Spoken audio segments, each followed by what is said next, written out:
Hi everyone, welcome back to my channel. My name is Christina and it's time for truth. This is a document that my sister submitted on behalf of her mother, who she hadn't had a relationship with for 20 years, who disinvited her to her wedding, saying that if she showed up, she'd be escorted out by the police. And this is what my sister wrote about her mother when she fraudulently took power of attorney over my mother and also then put her into Legacy House of Logan under fraudulent terms. When I filed a report with the Logan City Police Department for a welfare check, what followed was a travesty, an absolute failure by the policing entity and by the facility. And I'll name these people by name because it's public information in the police report. So, at the beginning of August of 2028, my mother had gone missing from her memory care facility in Maryland. She had been a new resident in that facility, and she was then taken from that facility. I received a phone call with a Utah caller ID, and it was my mom calling me, crying, not knowing where she was, not knowing who these people were that were around her. I pulled up the police report, and I actually called this police report in after my mom called me because she didn't know where she was. She didn't know who the people were. She didn't know how she got there. And she said that she wanted to have a welfare check. I asked her, do you want me to call the police and have them come? And she said yes, so that's what I did. So I did review briefly this police report, this narrative, and essentially on Friday, August 3rd, I called in and let the police know what had happened, and that this police officer then states that he responded to Legacy House, the facility that my mom had been put in and that she had called me from, and that he made contact with the nursing director there, Robin Goody. And it states, quote unquote, Robin, the nursing director, was familiar with the situation and filled me in on details from their end. I told Robin that I was more worried about the welfare check as everything else appears to be civil in nature. Robin led me to the dining room where she pointed Janice out. Due to Janice's increasing confusion and emotions, Robin felt it best that I not try and speak with Janice as to not upset her. I agreed and could see Janice sitting at a table eating her breakfast. She appeared clean, happy, and healthy. So, he goes on to say, after writing about having failed to do his duty to contact the potential victim, not the nursing director, to be filled in on details.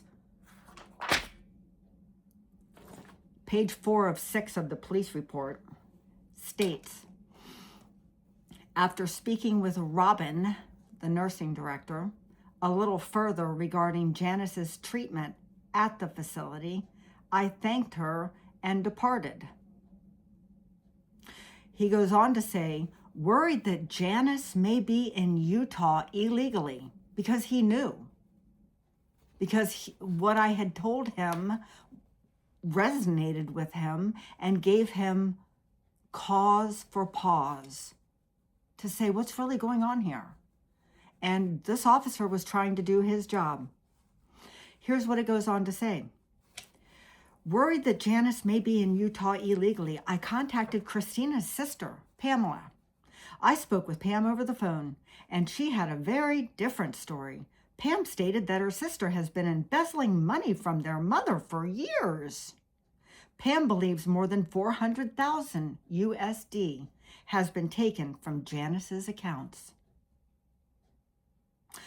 So this is something that is shocking to me. It also goes on to state that when speaking with Robin, the nursing director, she had stated that Pamela and 2 adult sons of Janice's all brought her into Legacy House. So all 3 of them. I wonder why their father wasn't in tow. Why? Because they were able to communicate with him while I was denied communications with my mother.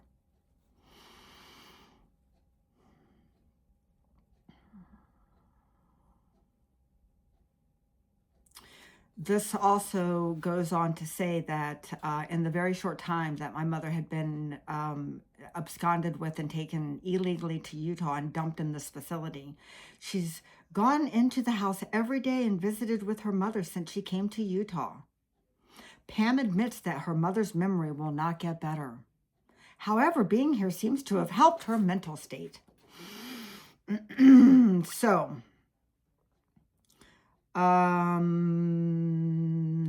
it just goes on to say that that I had asked him to please follow up with the Berlin police chief, and it says that as of this report, several hours later, he's not made contact or heard from the chief. So this is how it happened. This is what was done. So then I continued to be in touch with Legacy House of Logan because I didn't know all of these things. I was not provided with this police report until I had legal counsel. And so this report was generated in 2022. The probate matter ended in 2021 by the time that the appellate court got involved. So an absolute travesty. The police failed. Robin Goody failed. The nursing director prevented the police from making contact with my mother. That officer had no idea who he was looking at as being pointed out as being my mother, who's eating her breakfast, appearing healthy and happy. After he's received this report, my sister further defamed me and actually lied to law enforcement, talking about the power of attorney. We'll get into that with the lawyer that they had hired, who accused me of being a vexatious litigant. Some might ask, what is a vexatious litigant? I had to look it up.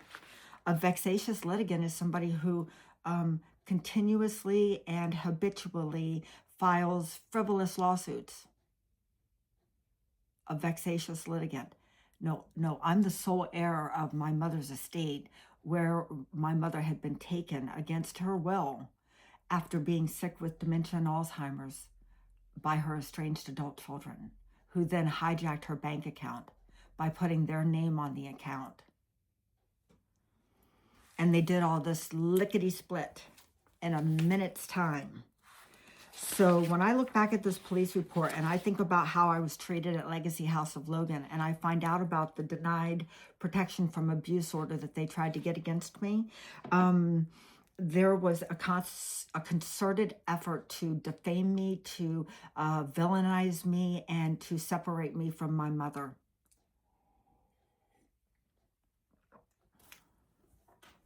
And what I will say is that it was effective, because whatever was told to Legacy House of Logan, they took it as scripture, God's word.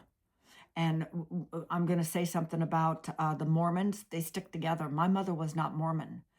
So I don't know what was going on there, but the way that I was treated was discriminatory. I was treated as if I was a criminal. And once I understood what was in this police report, I understood that even before I had filed the welfare check, information had been transmitted to the facility that I was a bad person, that my mother was in danger if she had communications or any connections to me. So it appears to be that the information that the police were provided with by the facility was incorrect, and that had been conveyed to the facility by my 3 siblings. So evidence is in the police report that it was the 3 of them. So Pam, Jim, and Dave, all of them took my mother into that facility, villainized me to the facility director, who I later had communications with, and that went as expected, because they put this person completely in the middle of a situation that didn't even exist. So by the time that I was able to speak to my mother again was only by virtue of a staff change around the holidays. When the regular staff wasn't there, I got put through to my mother. And that was about 6 days or so before Christmas, maybe 5 days. It was around the Christmas holiday of 2019. And I had been trying to get through. I would call at random times. I had no court order preventing me from having contact with my mother. The facility somehow believed that they had some protection that they had to provide to my mother against me, but there was nothing legal. So I continued to try to be in touch with my mother. I never gave up. I also sent her cards and packages, which I never got any notice of receipt other than the USPS delivery notice. Never any acknowledgement, nothing from anybody ever. And so this one time in December of 2019, I got through, and I don't even know what to say about it other than that I knew my mom was dying, and I hadn't talked to my mom in a long time, but I knew that that was not my mother, and I knew that the person that I was listening to gasp for air, who was absolutely incoherent and had no concept of who I even was, other than the fact that she said my name one time. And that was the last that I ever heard from my mother. Her gasping for air. And I got the nurse's aide came back in the room after some time of my mom having tried to be, she was incoherent. That's all I can say. There was no ability to have a conversation. My mother couldn't even breathe. The nurse's aide came back in and said that she was having problems and suffering from a cold. And I said, I really believe that my mother needs medical care immediately. And I actually made a big ruckus, and I got a hold of other people. And in fact, they shut me off. Nobody would contact me. And it was 2 days after Christmas that I caught a call from my brother that my mother had died the day before. So they didn't even call me the day of. My brother called me, my older brother, my half-brother, Jim, in Richmond. So my mom was suffering. She was incoherent. The holiday staff was on duty. There was no nurse, no Robin Goody. Where was Robin, the nursing director? Oh, that's right. Robin Goody had shut me out, had shut off all of my calls to my mother. Robin Goody. The director, I can't think of her name right now, but I'll think of it. I'll look up my emails to her. There were multiple emails. She shut me out too. And this was all based on a lie told by my sister Pam and my 2 brothers, Dave and Jim. Liars. Troops pulling the weight for their narcissistic father. So my mother died. My mother suffered and died. I got notice of it the 27th of December. By then, my sister had already decided what the plans were going to be, even though I had already bought the bond for my mother. with just being able to put down money. I intended to bury my mom, not have her cremated. My sister had her cremated. They took over as if they were still in control. I told them, like, this is, like, you're not in control of her anymore under the false power of attorney that you've been operating under, of which my sister was quick to let me know, too, that Carol, my aunt, Carol's not the power of attorney anymore. I'm not telling you who is. You know, like a power trip. So really sick stuff. So my poor mom, she suffered and died. And I knew she suffered because I heard her last gasps before apparently the facility actually called the ambulance or somebody. I believe what it was when I got the records is that they called my sister, who put her off for at least 2 days. And the facility called her again saying she's not getting better before my sister went and got her and took her to the hospital, because you have to go and take care of the person that you're responsible for. So I ended up subpoenaing the records from Legacy House of Logan, and I ended up talking with J. Robb, who was the representative for Legacy House of Logan, and I absolutely accused them of neglect. This was even before I got all the records, but once I got the records, then all of my allegations were proven true. My mother was neglected. She was drinking from moldy coffee cups. She was found stuck between her bed and furniture, having seizures. Nobody called for help for that. She was abandoned. My sister did not go and visit her. Nobody saw my sister. The sign-in sheet didn't show my sister's sign-in. My mother was dumped in that facility, and she was neglected and abandoned, and all the communications were cut off from me, and not one lawyer in Utah would listen to me because the crazy story I was telling, because it's a crazy story. Who's going to believe it? Who's going to believe such a fracture in a family would cause such a victimizing of a mother, an elderly, sick mother? But that's what it was. And there was no way around that. I couldn't talk to a lawyer without giving them the background. And they're Mormons. So Mormons don't conceive of like family dysfunction, apparently. I was some oddity that just landed from Mars telling the story about how my mother had been taken from Maryland by her disinherited, estranged adult children, not even knowing that they'd joint tenancy to her bank account too.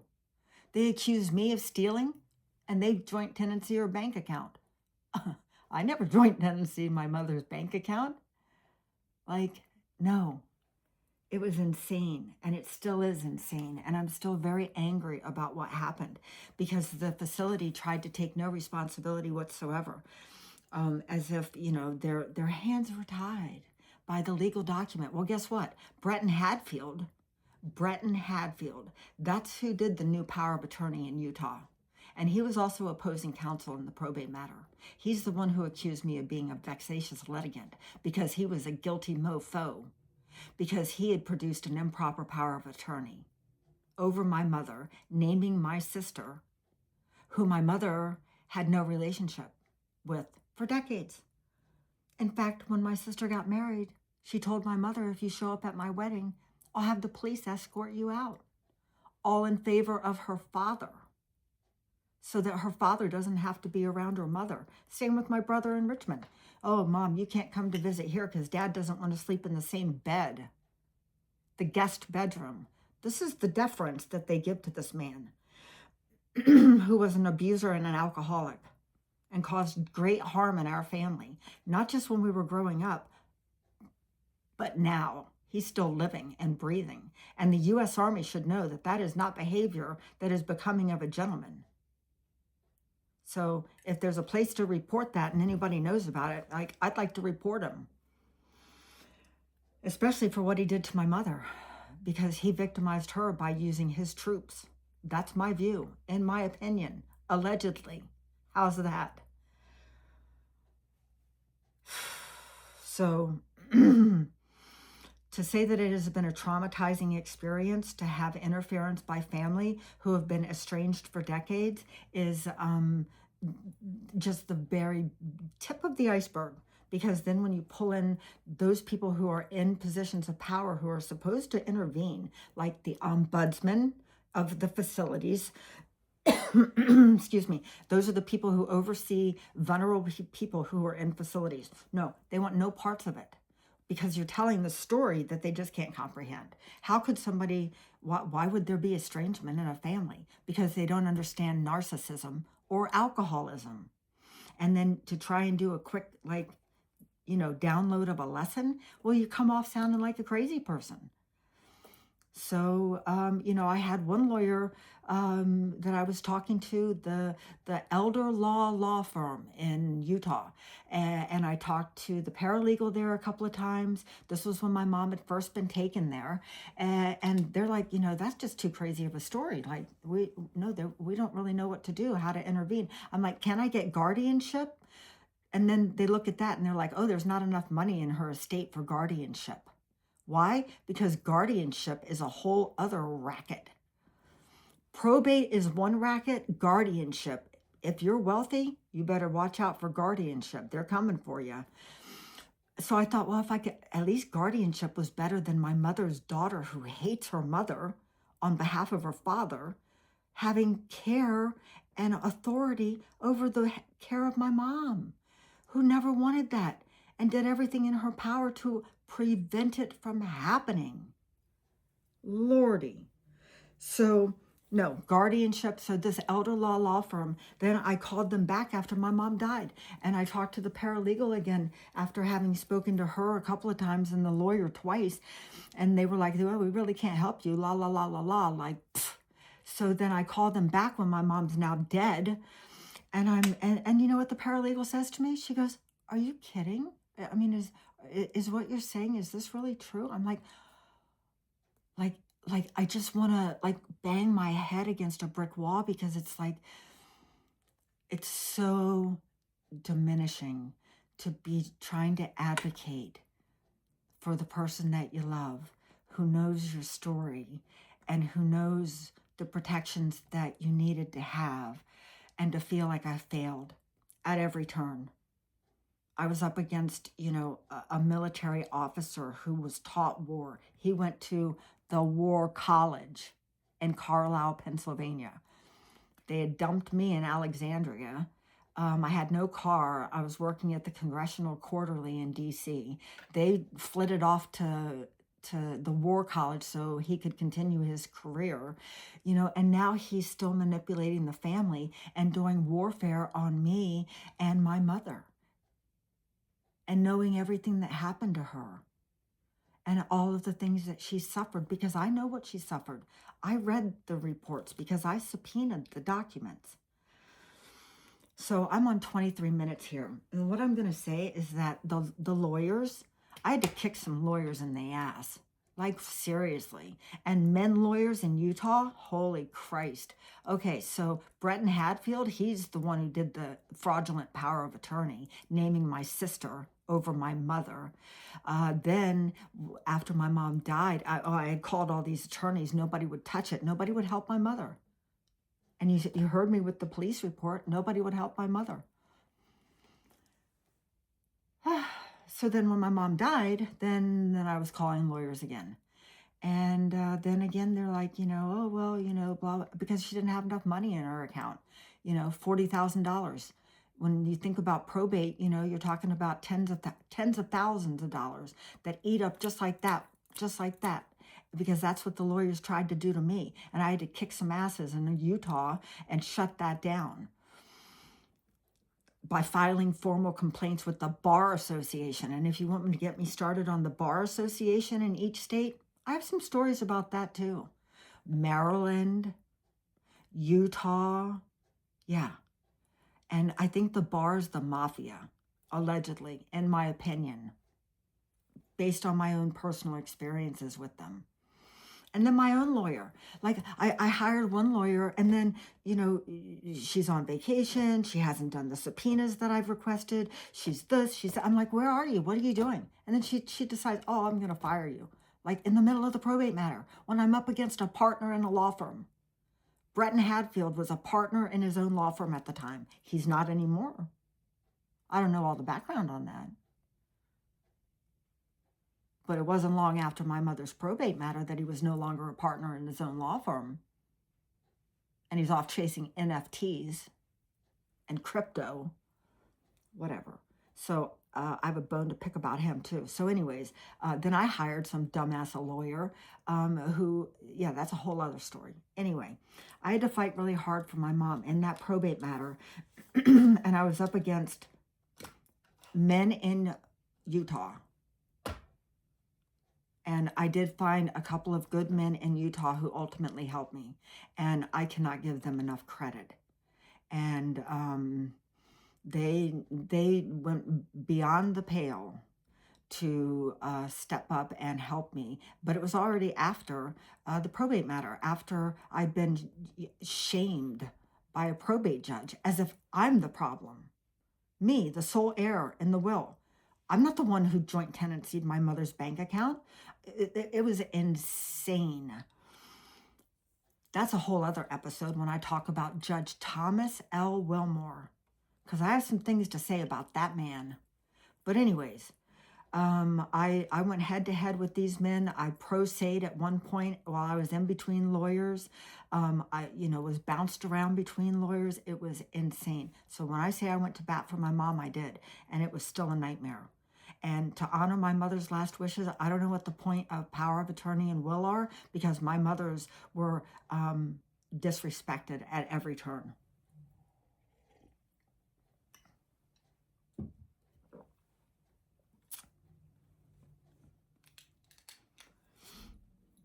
Whatever's happening with the Guthrie family, I hope that there's not strife and discord when it comes to, her estate with whatever comes about with that, for their family, which is horrifying to think about. But these things are real. They do happen, and we have to be prepared for them. What we think we want to have happen and might put in place legally, that is not always what will happen. There are people who will come along and blow the whole thing up. So, living for today, and, if you are surrounded by the things that bring you joy, then that is good living. If you're surrounded by things that you don't want, nobody's going to care about them once you're gone. They're just going off to the thrift store for the rest of us to go and treasure hunt. That's the way I view it. And so with my mom, though, she specifically did not want these people to have anything, nothing, or their descendants. So if any of those of her grandkids are watching this, she didn't mean to implicate you all, because you were innocent in this. But your parents were not innocent. And that's Jim and Pam and Dave. And they know it too. And they tried to play stupid in the probate matter. Oh, we don't know why she would write that. That's what they said. Like they're retarded. I remember my one brother saying to me at one point, oh, you're afflicted. Yeah, I was afflicted, all right. I had some medical concerns growing up. How about you, bro?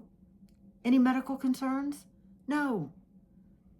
So, don't diminish me for things that were already happening in our family. You all want to go la, la, la, act like nothing happened, and Bob's, the king wearing the crown, the golden child. Like, no, I'm not buying into it, especially not what after he did to his ex-wife, to our mother. And we stood around all that day over there in Salisbury, over there at, what's his face, the state trooper who beat his wife. That was Dad's best friend, Uncle Vernon, Uncle, the family friend. He beat his wife so bad, they had to take her to a different state for medical care. And that was Bob's friend. So you're known by the company you keep. Didn't we always hear that coming up? Yeah. Well, I'm known by the company that I had to keep growing up in a dysfunctional family. And now I'm going to talk about it. Especially after the stunts y'all pulled with accusing me of doing the very things that you ended up doing. Actually did. So, bunk on that. I reject it. I reject the evil. And I speak on behalf of Jan too, who cannot speak for herself, and who couldn't stand up for herself against Bretton Hadfield or Pam. What is this? Minor dementia, no other problems? Yeah? No other problems? I just went through a year and a half of all of her problems, and she was not well, and you all knew it, and you took advantage of it. So shame on you. And I'm going to continue to call out the legal community in Utah. I'm going to continue to call out Legacy House of Logan for their shameful behavior. Shameful behavior. And I'm doing all of this in the hopes that somebody else will see it and recognize that these facilities are not your friend. And somebody better be checking on your loved one, because the care that they're getting is not care. When you have the Robin Goodies of the world and the J. Robs of the world running around with these facilities, acting like they're holier than thou than the police department, holier than thou than the actual family members, the actual caregivers, yeah, I have an issue with that. And she's still there. I don't know about the police department, what's up with them, but they went zip when I told them that my mom died and that she suffered and died. So then nobody wants to touch it, because then again, I've just landed off, Pluto. But anyways, I'm still here, and I'm going to talk about it, and I'm calling out the BS. So take care of your loved ones. The elderly are vulnerable. There are more and more people who are washing their hands after doing their dirty deeds and employing the help of professionals who then also could care less and have basically immunity. So unless they're called out and taken to the mat, basically that's what it is. So that's when I got my punching bag. That is when I got my punching bag, was during the probate matter, because I was so angry with what was going on, that my mother had been taken from me and from the state of Maryland by her estranged adult kids who knew they had no business doing what they were doing, and they did it anyway. And I got the punching bag, and I started using it, and I started getting stronger, and I was visualizing who I was punching, because this is how I can deal with my mental health, because they did a lot of harm. And this issue with what the family is going through with Savannah and her siblings, God forbid that those siblings had anything to do with her disappearance.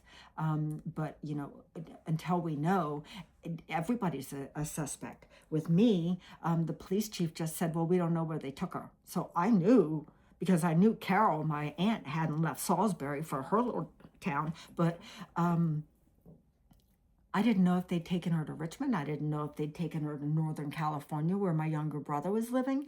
No, they dumped her in Utah. They dumped her on the other female in the family. None of the boys want to take any responsibility. They'll walk her in, but then it's incumbent on the female in the family. So my sister got abused again. I couldn't take up for her when the abuse was happening when we were little girls,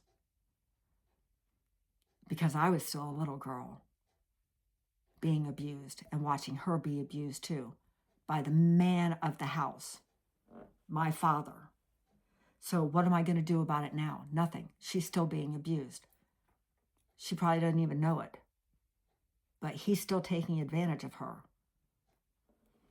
And I refuse to, and that's why I'm the black sheep of the family. La, la, la, la, la. And that's why I'm going to tell on everybody. So, especially when they did harm to my mom. That was when it was a bridge too far. And now the truth's going to come out. And I have the receipts when the Logan City Police Department are called, and Nurse Director Robin Goody wants to act like, oh no, she's just fine, because what information has Nurse Goody been given about me? And who conveyed that fraudulent, inaccurate information? Why didn't the nursing director check into that? Who was her previous power of attorney? Where did Janice come from? Well, why was her previous power of attorney? Could we talk with her? What's going on? Maybe she should. No, none of that. Because they're now getting the money at $5,000 a month, or whatever it is, allegedly.